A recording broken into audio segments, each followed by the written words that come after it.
Dear friends, once again I welcome you to this Learn Logistics video session. And as I already told you, please send your comments and suggestions to my email ID logisticsari2020@gmail.com. Now let us go inside the video. In the present world, how the supply chain management or the logistics has functioned. The recent past and present also, you can see a lot of examples in this where the government is able to function the present logistic challenges, because the present logistics management in different sectors and industries is done with the help of technology in a more efficient and smart manner. I will not go in detail on certain things, but I will put questions on the same for you to understand the complexity of logistics in the present scenario. The current pandemic situation has put a lot of hardships to all governments, industries, and people. In this context, I would like to put the following questions for which you can find the answers yourself and understand the complexity of logistics. Also, I'll explain for these points to a limited way. Now we go to the questions. 1. How hospitals' beds are made available and equipped to meet such a huge corona positive cases to be treated.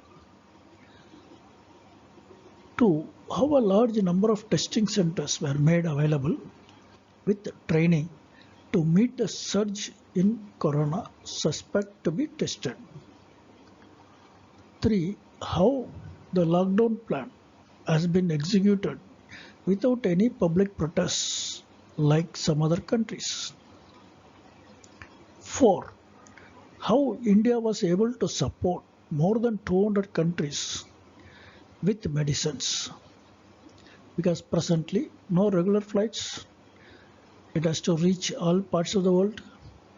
It has to reach on time. 5. How India has planned and moved people from other countries by air and ship.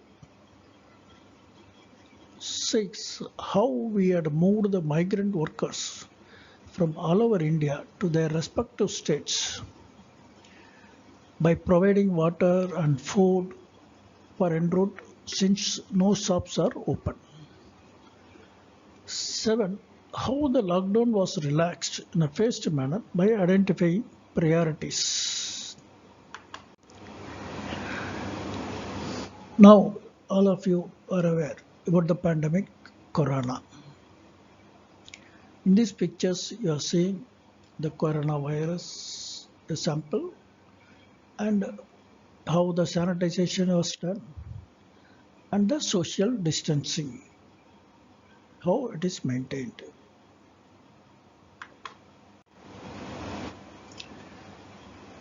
What is the strategy adopted for this pandemic by India?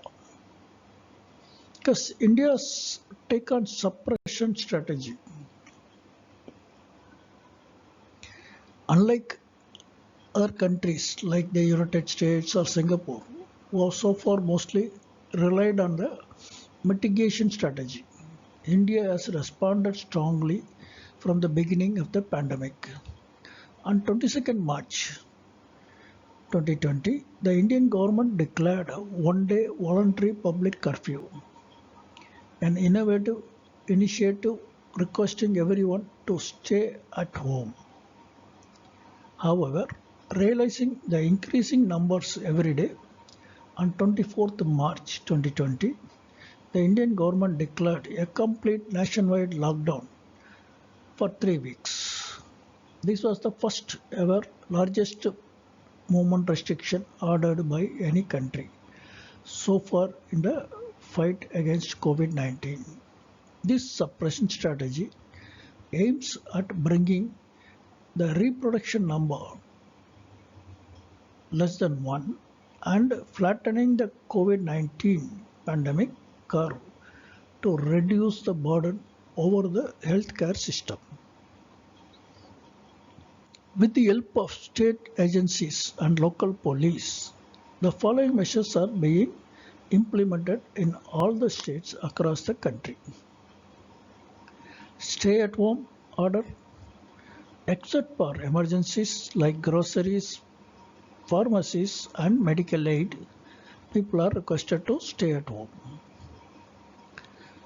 Shutting down of tourist spots, religious places, cinema halls, malls and the public transport system. Closure of schools, colleges and universities. Cancellation of all the regional and national conferences, sports gatherings, mass gatherings. Self-reporting portal for symptomatic patients was implemented. The World Health Organization has applauded India for its proactive and courageous act for the safety of its nationals. At the same time, other international commentators have shown their concern on the impact of lockdown on informal and daily wage workers, small-scale enterprises, and sellers and farmers. You see in this the lockdown when was implemented. Initially, the local police and other security personnel from various agencies was requested to control the crowd. You can see there were barricades kept on the roads to restrict the movement of vehicles. And of course, social distance was asked to maintained. And you can see how the pandemic situation was controlled by lockdown. You can see there was no traffic on the roads. In these pictures, we are showing as a sample. And how the roadmap for lockdown and other interventions was made. So, India has bagged world appraisal for its excellent efforts towards COVID-19 pandemic mitigation. However, India's ongoing COVID-19 fight is a continuous process, and any loosening of grip over this pandemic could prove fatal for millions of Indians, especially those who belong to below the poverty line. The major concerns for India are a continuous rising rate of cases, rapid declining doubling time, maintaining the livelihood of less than 20% of the population who fall under below poverty line, sudden irresponsible mass gatherings or religious events nullifying the government's effort, and increasing number of hotspots indicating community transmission. Indian government is leaving no stones unturned when it comes to utilizing its resources to maximum capacity to fight against COVID-19. Recently, a smartphone application has been launched by the Ministry of Health India named Arogya Setu to help citizens understand the health hazards, symptoms, best practices and relevant recommendations. Now, you can see how the pandemic situation made us to run fast to face the same. In this picture, real this thing you can see how the uniforms for the medical staffs and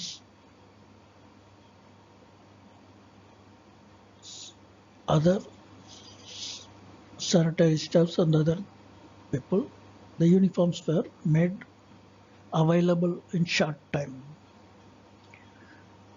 And the other picture shows how the special bus arrangements were made to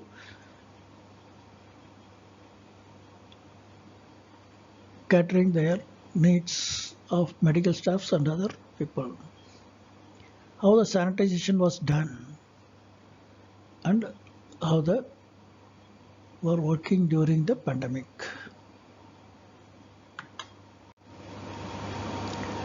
Oh, you can see how the pandemic world is how India has responded to the global pandemic. One, we have fared comparatively better than many other countries with a low death rate and high recovery rate. This can be attributed to the early steps to protect and insulate people. The government has channeled public resources to the healthcare sector for the development of hospitals, emergency rooms, the provision of equipment and supplies, and training healthcare professionals. To, to deal with these economic challenges posed by the pandemic, Prime Minister Narendra Modi has enunciated a forward-looking economic approach under Atmanirbhar Bharat Abhiyan.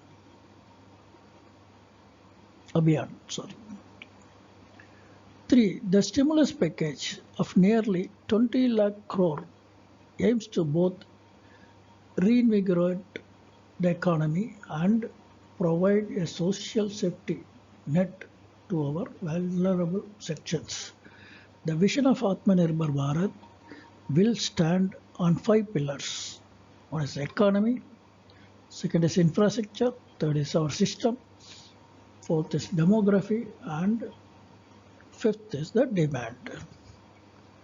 4. Private sector participation has been given a big push in 8 areas, including coal, minerals, defense production, civil aviation, power distribution, social infrastructure, space, and atomic energy. The government is opening previously restricted sectors to greater private participation. Global engagement and cooperation are critical to deal with the pandemic and ensure economic recovery. The Prime Minister took the lead in engaging world leaders for evaluating a coordinated response. 5. India has tried to live up to the teaching of seeing the world as one family, that is Vasudeva Kudumbam.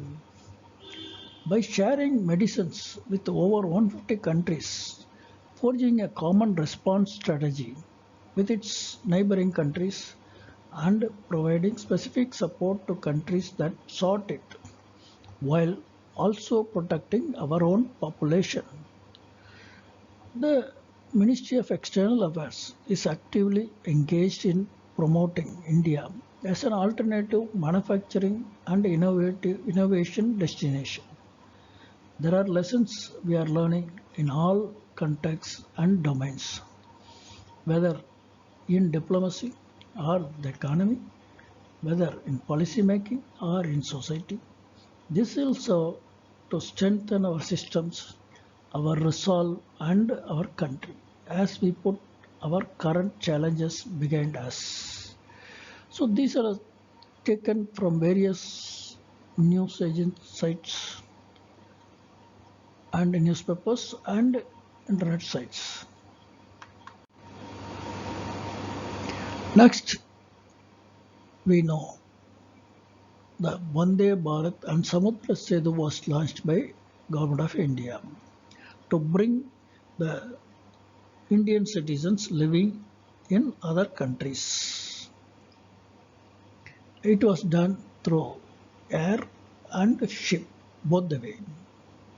And initially it was Middle East, then we expanded to other countries. In Samudra Setu and Vande Bharat mission, India has launched Samudra Setu and Vande Bharat mission as a part of the nation's efforts to bring back Indian citizens from abroad. About the operation, the Indian Navy has launched Samudra Setu operation as a part of the nation's efforts to bring back Indian citizens from abroad. The operation's name means sea bridge. Under the operation, INS Jalashwa and Magar have departed for the port of Malé in the Maldives to begin the evacuation of Indian citizens.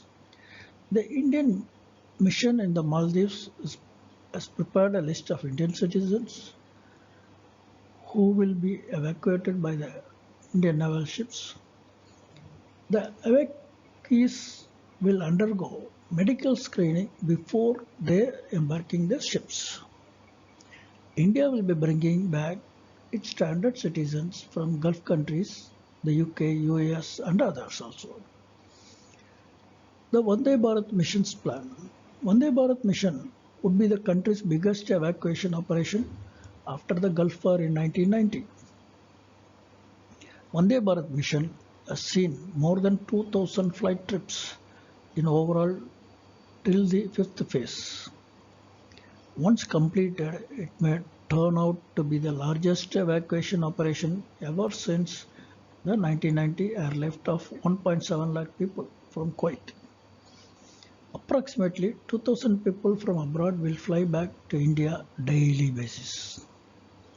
Air India did a commendable job in the Gulf War. The aircraft airlifted a large number of people with ease. Therefore, Air India's name is present in the Guinness Book of World Records for evacuating the maximum people from a country in a limited time.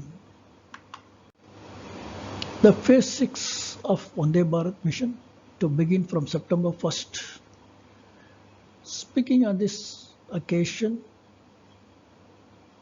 Mr. Anurag Srivastava, the Ministry of External Affairs spokesperson, said, the Ministry of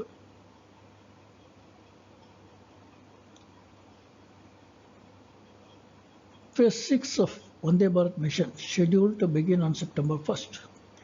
Based on an assessment of demand by our mission abroad, flights are being rescheduled by Air India Group and private carriers. He further said, during the phase 5 of Vande Bharat mission, which will end on August 31st, more than 900 international flights have been operated from around 22 countries, reaching 23 airports across India. More than 12 lakh standard Indians have been repatriated by different modes under mission till August 26. The bubble arrangement will continue as per schedule in the next phase. India has so far established air bubbles arrangements with the US, UK, France, Germany, UAE, Qatar, and the Maldives. The negotiations are underway with Australia, Italy, Japan, New Zealand, Nigeria, Bahrain, Israel, Kenya, Philippines, Russia, Singapore, South Korea, and Thailand. On this event, we know that one of the flight carrying passengers from Middle East met with an accident in Kozhikode, where the pilot has to sacrifice his life to saving the passengers. So we condole and we pray the Almighty for pilot Mr. Sathe and his colleagues and other passengers who sacrificed their life during this flight to rest their soul in peace.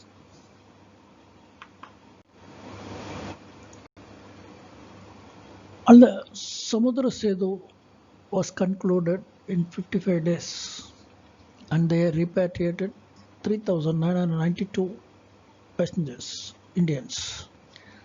Operation Samudra Setu, which was launched by the Navy on May 5th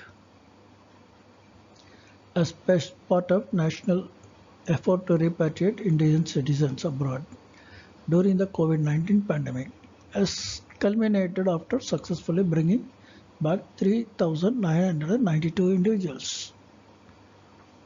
Landing platform dock INS Jalswa and landing ship tanks INS Airavat, Shardul and Magar participated in this operation that lasted over 55 days and involved traversing more than 23,000 kilometers by sea.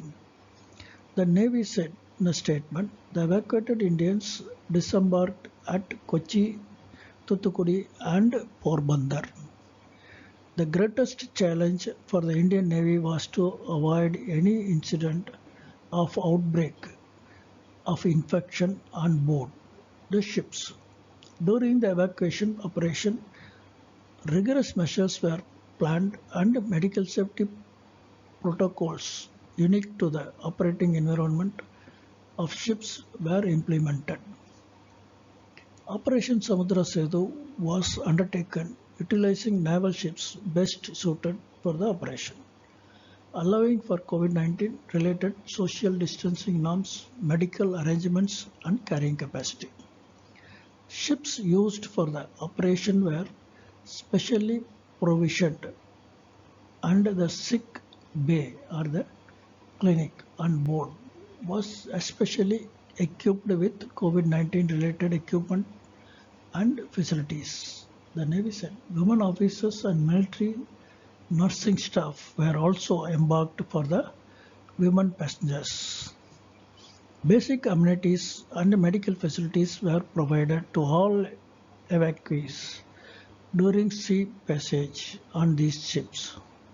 One of the expectant mothers who undertook passage on INS Jalaswa, Sonia Jacob, gave birth to a baby boy within a few hours of reaching Kochi on International Mother's Day.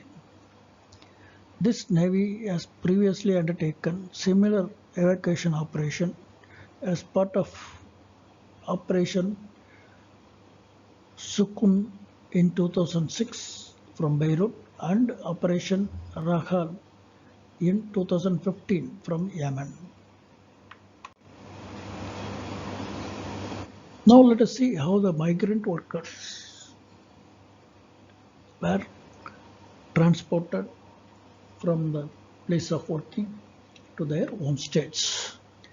These are two pictures, which is the sample pictures showing how they were boarding the trains and how they are going in the trains.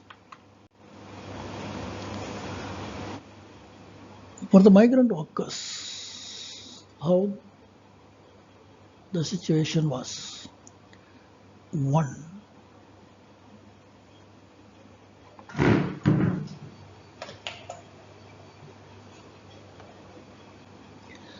Gender curfew. The voluntary curfew by public was announced on 22nd March 2020. On realizing the seriousness of pandemic and cooperation of public for gender curfew, government imposed 3 weeks lockdown on 24th March. Impact of lockdown on migrants in India. The lockdown has severely impacted migrants, several of whom lost their jobs due to shutting of industries and were stranded outside their native places wanting to get back. When the lockdown continued in second phase and third phase, the migrant workers were left no other choice but to leave for their hometowns. The people who doesn't have a job and no income started leaving the place of work to their hometowns. 5. Immediately government with the cooperation of Indian Railways announced train services called Shramik special trains for this purpose.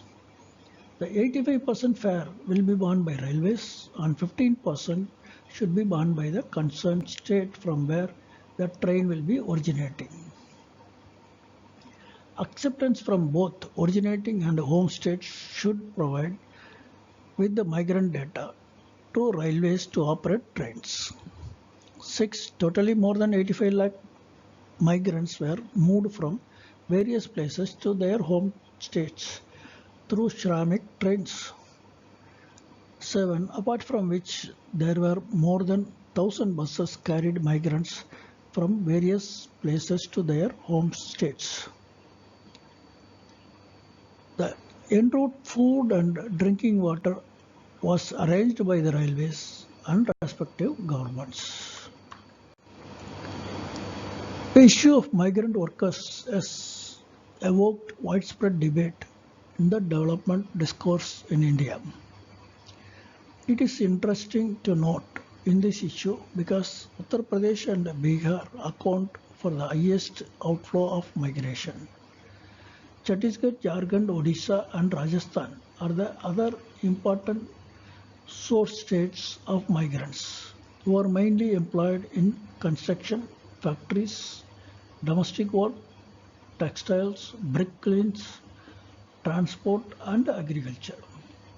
Further, Rajasthan has a huge migrant population which depends on tourism, manufacturing and mining industries and agriculture for livelihood. The workers would benefit from a one nation, one ration card scheme launched by the government which addresses the problem of ration card portability. The move would benefit nearly 670 million people, that is 67 crore people, and the issue will be completed by March 2021. The issue of migrant workers needs to be considered in its entirety to formulate a speedy and effective response. For many migrants, staying home is not an option. We must devise a program for survival and a medium-term blueprint for growth and structural transformation. This is a tall order and requires a review of national legal, regulatory and institutional concerns in resettlement and rehabilitation of migrant laborers. Presently, migrants have started coming back to work, maybe around 40 to 50%. Given the overarching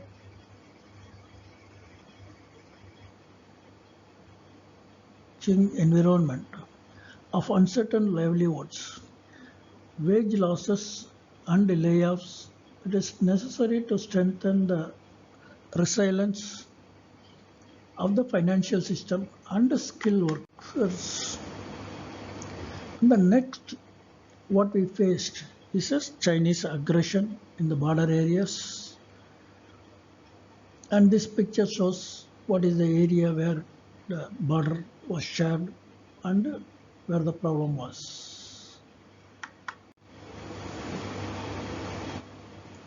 It is another example where we can put questions to understand the complexity handled by government in China during the Chinese aggression in border areas. 1. How planned the Chinese aggression in various places of border at the same time? How suddenly they moved their troops to near border areas? How India countered and how it has used this chance to isolate China by other countries and mobilized support in case of war? How India moved troops, planes, helicopters and other arms and ammunition in such a short time near the border from various parts of the country. How China withdrawn from their forward movement position. The above questions are put forth only for you to understand the present logistics challenges, crisis management. Our salute to the brave hearts who have been martyred during this Chinese aggression. And we will see little more on this. How India can manage the fraught relationship with China at this moment.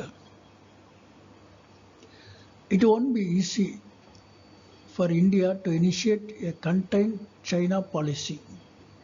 Since May 5th and 6th, including the deadly clash in the Galwan Valley and the subsequent statements from both sides have further muddled waters.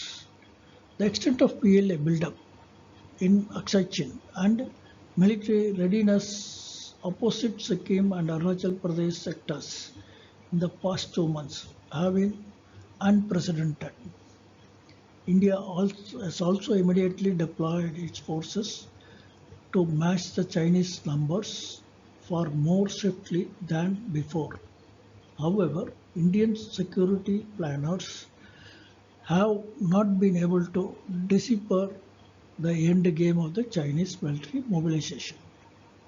Indians and governments across the world are watching the standoff with great curiosity and concern. With the People's Liberation Army, the Chinese army, still holding forward positions on Pangong Tso and Gogra hot springs area of Ladakh and showing no signs of promised de-escalation. But now they have de-escalated and they have moved back. The Narendra Modi government is contemplating further action against China on economic front to drive home the message that India means business. While China wants India to normalize diplomatic relations on an as-is-were basis, the Modi government firmly believes that anything short of status quo ante in Ladakh sector is unacceptable with a cost attached to it. Despite being the aggressor, the PLA, Chinese army, believes that its troops are well within its own perception of the line of actual control in Ladakh. But now it has changed the status. Thus, it is holding on to the positions at both Gogra Hot Springs as well as the green top of finger four feature of Pangong Tso Lake while making unacceptable demands on Indian Army posts. But now the situation has changed. According to officials, the Indian Army has been asked to remain in forward positions along the 1597 kilometer LAC in Ladakh. We have to make China pay for it.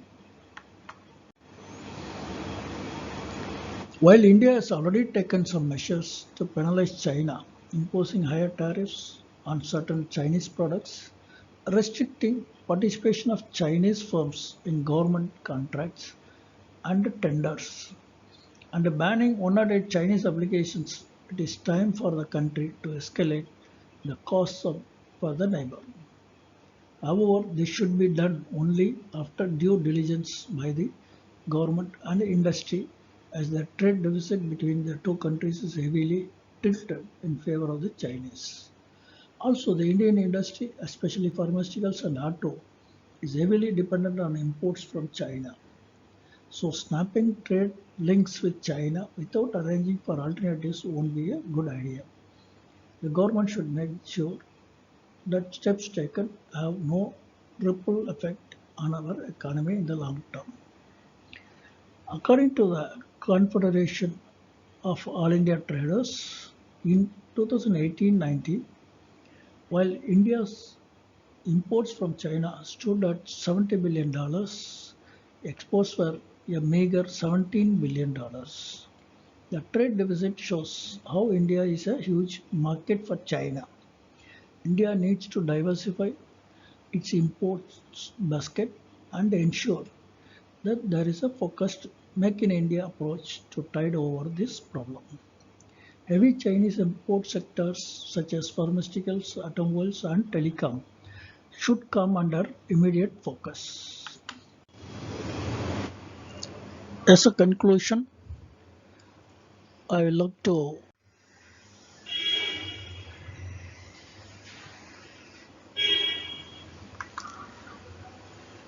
Due to pandemic and Chinese aggression, the economy has been moved into the phase of make in India, and a lot of reforms towards this is taking place. Now, opportunity for India when we see, I'll say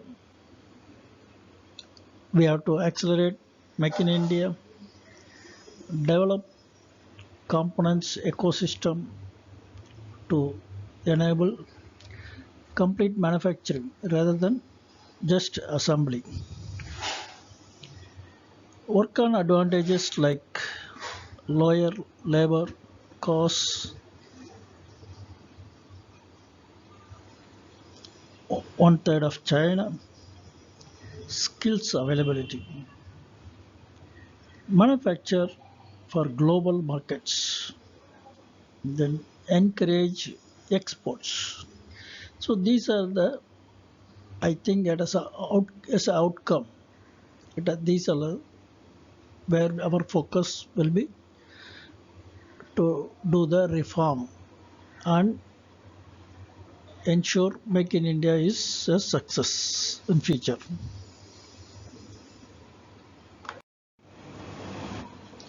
Thank you, friends.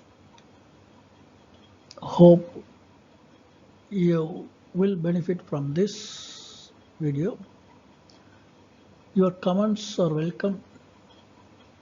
Kindly send it to my email ID logisticsari2020@gmail.com.